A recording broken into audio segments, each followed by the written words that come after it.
morning, another day, another devotion. So, ang devotion ko ngayon is sa Psalms 25, where kung saan si David, in-acknowledge niya yung faithfulness, kabutihan ng Panginoon sa buhay niya, knowing na King David is a king na nasa kanya ng lahat. Nasa kanya na yung kayamanan, yung kaharian, yung authority, yung sovereignty sa mga taong nasasakupan niya. But still, David still acknowledge yung presence ng Panginoon, yung kakayanan niya na kahit hindi kaya niyang gawin, isinusurrender niya sa Panginoon.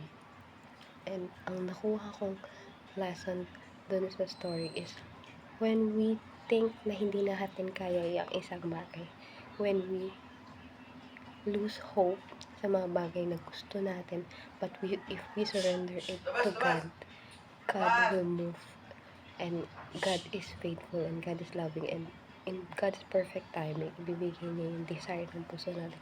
All we have to do is to acknowledge God, to believe in God, and to love God, and stay obedient sa mga utos niya, kasi yung mga bagay na pinapagawa ni Lord is kailangan ng is obedience.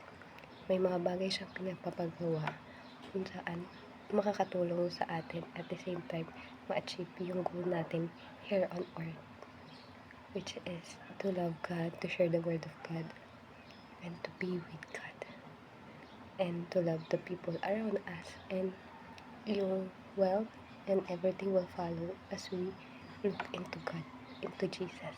So that's it. See you in my next video. Bye and God bless.